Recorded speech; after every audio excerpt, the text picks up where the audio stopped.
प्यारे देशवासियों, नमस्कार। आज मैं जो हाल में राष्ट्रपति ट्रंप की तरफ से भारत के ऊपर 50% टैरिफ लगाया गया है, उसकी जो फिक्र है, जो चिंता है संतोष मलिक जी को, वो मैं आपके साथ साझा करना चाहूँगा। आप सबको पता है, संतोष मलिक जी आपके अपने मतदाता जागृति संगठन की राष्ट्रीय अध्यक्षा हैं और इसका पूरा गहन उन्होंने अध्ययन किया है। ये भारत के लिए इतनी गंभीर समस्या बनने वाली है जिसका प्रधानमंत्री महोदय ने समय रहते कोई समाधान नहीं किया है। ये बहुत ही दुखद है। कोई समाधान नहीं किया इन्होंने। ये राष्ट्रपति ट्रंप का नाम तक नहीं ले पा रहे हैं। क्यों घबरा रहे हैं इतना? यानी अमेरिका की, देखिए, मैं मानता हूँ अमेरिका एक सुपर पावर है, पूरी दुनिया का सबसे ताकतवर देश है, लेकिन ताकतवर देश के सामने क्या आप सरेंडर करेंगे? क्या आप गर्दन झुका के उनके सामने रहेंगे? ऐसा रहेंगे तो वो आपको रगड़ के रख देगा। आपको अपने आप को इतना मजबूत दिखाना होगा कि उसको ये महसूस हो कि बिना भारत के हमारा काम नहीं चलेगा। वो खुद हिम्मत ना दिखा पाए कि भारत के खिलाफ ज़रा सा भी कोई गलत कदम उठाए। लेकिन पता नहीं प्रधानमंत्री महोदय की ना तो ऐसी सोच नज़र आ रही है, ना उनका कोई ऐसी भावनाएं, ना उनकी कोई नीति या नीयत, कुछ नज़र नहीं आ रहा है। राष्ट्रपति ट्रंप दूसरी बार जब कार्यकाल उन्होंने अपनी शपथ ग्रहण किया था दूसरे कार्यकाल का 20 जनवरी 2025 को, अब लगा लीजिए 8 महीने होने वाले हैं, यानी 8वां महीना चल रहा है।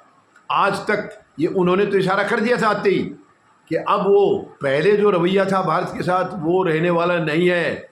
समझ में नहीं आ रहा प्रधानमंत्री महोदय क्यों उनको समझ नहीं पा रहे हैं, क्यों उनकी भावनाओं को ये नहीं समझ रहे हैं। यानी क्या ऐसी कमज़ोर नस है जो एक बार नहीं, 2 बार नहीं, हर बार वो नीचा दिखा रहे हैं भारत को, हर बार, हर फील्ड में, हर क्षेत्र में, हर बार। और अच्छा दोस्त भी बता रहे हैं राष्ट्रपति ट्रंप, इनको अपना दोस्त भी बता रहे हैं, बार बार जिक्र कर रहे हैं, माई गुड फ्रेंड। लेकिन क्या गुड फ्रेंड के पीछे पीठ में छुरा घोंपा जाता है? राष्ट्रपति ट्रंप वो कर रहे हैं और इसका भारत ने उनका कुछ नहीं बिगाड़ा है। अगर कोई कमी है तो इनके आपसी रिश्तों में है, प्रधानमंत्री महोदय और राष्ट्रपति ट्रंप के रिश्तों में है। तो इनके रिश्तों की कोई अगर कमी है तो उसको देश क्यों भुगत रहा है? देश उसकी सज़ा क्यों भुगत रहा है? ये समझ से परे है, समझ से परे। और प्रधानमंत्री महोदय ने कोई भी रास्ता नहीं निकाला है, कोई रास्ता नहीं निकाला। ये रास्ता निकाल सकते थे, या तो आप अपने आप को खुद इतना मजबूत दिखाते। भारत कभी कमज़ोर नहीं रहा, देश कमज़ोर नहीं रहा और अमेरिका से बहुत मतलब पुराना हमारा व्यापारिक संबंध है। लेकिन अब ये 50% टैरिफ लगने के बाद भारत के तमाम जो उद्योग हैं वो चौपट हो जाएंगे, बहुत बुरा असर पड़ेगा। तो समय रहते या तो आप उनसे अपने रिश्ते सुधारते, उनसे आमने सामने बैठ के आंख मिला के बात करते। आप तो आंख मिलाते भी नहीं है। आंख मिला के बात करते, या वो लाल वाली आंख जो आपके पास हैं, जो आपने बताया है आपके पास, लेकिन उसका इस्तेमाल आपने आज तक कभी नहीं किया। आप चीन के खिलाफ इस्तेमाल करने की सलाह देते थे। स्वर्गीय प्रधानमंत्री मनमोहन सिंह जी के लिए आप सलाह देते थे कि इनको आंख दिखानी चाहिए थी लाल, लेकिन आप तो चीन का नाम नहीं ले पाए, आज अमेरिका का नाम नहीं ले पा रहे हैं। तो आपकी वो लाल आंख कहाँ है प्रधानमंत्री महोदय? उसको निकालिए। क्या करोगे उनका? राष्ट्रपति ट्रंप के सामने आपको मजबूती से खड़ा होना चाहिए था, झुक करके नहीं। आप उनका नाम तक नहीं ले पा रहे, इसका मतलब आप कितने डरे हुए हैं उनसे। और कारण क्या है? समझ से परे। या तो इनके अपने दोस्त हैं अडानी, वो फंसे हुए हैं लीगल केस में, या तो वो कारण है। अगर वो कारण है तो उसकी वजह से देश क्यों सजा भुगतेगा? देश को नुकसान क्यों उठाना पड़ रहा है? ये बहुत ही दुखद है और चिंता की बात है कि प्रधानमंत्री महोदय को इनकी कोई फिक्र नहीं है। देश के साथ आगे आने वाला समय अगर ऐसे ही कोई इसका तुरंत उपाय नहीं ढूंढा गया तो ये बहुत मुश्किल होने जा रहा है। हमारे सारे क्षेत्र में इसका असर शुरू हो गया है। इसका असर टेक्सटाइल में देखिए, बुरा असर शुरू हो गया। 50% टैरिफ का ऑलरेडी शुरू हो चुका है। इंजीनियरिंग क्षेत्र देख लीजिए, आप कोई भी क्षेत्र में देख लीजिए, सब जगह इसका बुरा प्रभाव शुरू हो गया है। और आने वाला समय कैसा होगा, ये सच में डरावना लग रहा है।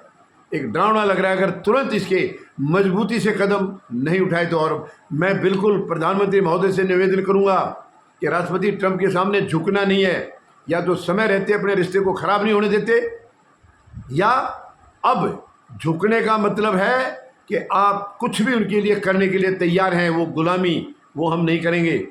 भारत कभी गुलामी नहीं करता किसी की। आपको रास्ते ढूंढने होंगे प्रधानमंत्री महोदय, क्यों नहीं ढूंढ पा रहे हैं? क्यों आप हमारे, यानी अब देखिए अमेरिका के साथ जो हमारा संबंध था वो हम जो सामान भेजते थे बहुत ज़्यादा था, लेते बहुत कम थे उनसे हम, तो हमारे सामान के ऊपर हमें बहुत बड़ी मात्रा में बचत होती थी क्योंकि टैरिफ इस तरीके से नहीं था। और अब उस सामान के ऊपर जब टैरिफ 50% लग जाएगा तो कौन खरीदेगा? अमेरिका में हमारा सामान महंगा हो जाएगा, तो वहाँ कोई खरीदेगा नहीं। तो इसका बहुत बड़ा असर पड़ेगा। तुरंत भारत को अपने एक्सपोर्ट के लिए अलग देशों से शुरू करना होगा काम, जो कि अब तक हो जाना चाहिए था। मैं ये नहीं कह रहा हूँ, एक्सपोर्टर जो हैं वो तो अपने लगे होंगे, उनको तो फिक्र है, उनकी कंपनियाँ हैं, उनको सीधा नुकसान होगा। लेकिन प्रधानमंत्री महोदय की तरफ से मुझे कोई एक्शन ऐसा नज़र नहीं आया जो राष्ट्रपति ट्रंप को टक्कर देने के लिए इन्होंने कोई ऐसी तैयारी की हो, ऐसा कुछ भी नज़र नहीं आया। सच में ये बहुत चिंता की बात है, बहुत ही चिंता का विषय है कि देश के प्रधानमंत्री को इतनी बड़ी चीज़ का फिक्र नहीं है। और ये जो 50% है जो कल से लागू हुआ है बुधवार से, ये राष्ट्रपति ट्रंप ने कहा है कि 25% तो टैरिफ है और 25% जुर्माना है, क्योंकि हम रूस से जो तेल वगैरह खरीद रहे थे उसको खरीदने की सज़ा दी है ये 25% जुर्माना लगा करके।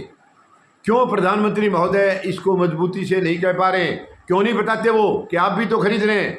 यानी राष्ट्रपति ट्रंप ने कहा था कि रूस जो लड़ाई लड़ रहा है उसमें भारत के पैसे का योगदान है, भारत उनके साथ व्यापार कर रहा है, और जो पैसा है जो कमा रहा है रूस, उससे वो हथियार यूज कर रहा है यूक्रेन पर। ये बहुत गलत बात है। अमेरिका हमसे ज़्यादा खरीद रहा है। क्यों प्रधानमंत्री महोदय मजबूती के साथ आंख मिला करके नहीं कह पाए कि आपके पैसे से चल रहा है वो युद्ध? यूक्रेन का जो है रूस आपके पैसे से कर रहा है, आप तो बहुत लंबे समय से खरीद रहे हैं, आज भी खरीद रहे हैं। तो राष्ट्रपति ट्रंप को क्यों नहीं समझा पा रही है? क्यों सीना तान के उनके सामने खड़े नहीं हो पा रहे हैं? ये बहुत ही शर्मनाक है देश के लिए, भारत के लिए। ऐसा समय कभी नहीं है। कोई भी प्रधानमंत्री भारत का अमेरिका के सामने दबा नहीं है, झुका नहीं है, डरा नहीं है। ये क्यों डरे हुए हैं? आपको ध्यान होगा 1965 की लड़ाई जो पाकिस्तान के साथ थी हमारी, लाल बहादुर शास्त्री जी प्रधानमंत्री थे, अमेरिका ने गेहूं भेजना बंद कर दिया था क्योंकि वो पाकिस्तान के सपोर्ट में था। पर शास्त्री जी ने कोई गुलामी नहीं की उनकी, झुके नहीं, देश के किसानों को आह्वान किया। एक तो पूरे देश को बोला कि आप एक दिन का उपवास रखें क्योंकि हम अमेरिका से बिल्कुल भी गिड़गिड़ा करके हम गेहूं नहीं मंगवाएंगे। दूसरा, किसानों से अपील की कि आप ही इस रास्ते को अपना सकते हैं कि हम इस बीमारी से बाहर निकले। और किसानों ने कितना अन्न पैदा किया है, कड़ी मेहनत करके देश को संकट से बाहर निकाला कि हमें किसी के गेहूं के ऊपर मेहरबानी पर जीना ना पड़े। प्रधानमंत्री महोदय, पिछला इतिहास देखिए, कोई भी प्रधानमंत्री झुका नहीं है। उसके बाद कांग्रेस की जो सरकार थी, बाद में इंदिरा गांधी जी प्रधानमंत्री थी 1971 की लड़ाई में, अमेरिका पूरी तरह से पाकिस्तान के साथ था, उन्होंने अपना 7वां बेड़ा भेज दिया था। लेकिन रूस बिल्कुल हमारे साथ मजबूती से खड़ा था। और इंदिरा गांधी जी जो प्रधानमंत्री उस वक्त थी, उन्होंने साफ मना कर दिया, 7वां नहीं 70वां भेजो, 80वां भेजो, हम पीछे नहीं हटेंगे। जो हमने ठान लिया वो हम करेंगे, और वो किया है। आप कम से कम उनके उदाहरण तो दी, उनके नाम तो आप लेते हैं प्रधानमंत्री महोदय। कांग्रेस सरकारों के प्रधानमंत्रियों के नाम तो लेते हैं, लेकिन कोसने के लिए लेते हैं। मेहरबानी करके बंद करिए, ये दुष्प्रचार बंद करिए और अपनी एक सही नीति बनाइए जिससे देश उभर सके इस संकट से, और अमेरिका के सामने हमें झुकना भी ना पड़े। ऐसा मजबूत भारत बहुत मजबूत है प्रधानमंत्री महोदय, केवल आप कमज़ोर कर रहे हैं इसको। अब आप कमज़ोर खुद हैं, इसलिए आप देश को कमज़ोर कर रहे हैं। भारत को आज बहुत कमज़ोर करके पेश किया जा रहा है, जो कि हमारे लिए घातक है, बहुत घातक है। उम्मीद लगाता हूँ प्रधानमंत्री महोदय गहराई से इसके ऊपर चिंतन करेंगे, आत्मचिंतन करेंगे, आत्म मंथन करेंगे, और तुरंत कड़े कदम इस तरीके से उठाएंगे कि हम इस संकट से बाहर निकलें और अमेरिका के सामने हमें झुकना भी ना पड़े। धन्यवाद। जय जवान, जय किसान, जय हिंद।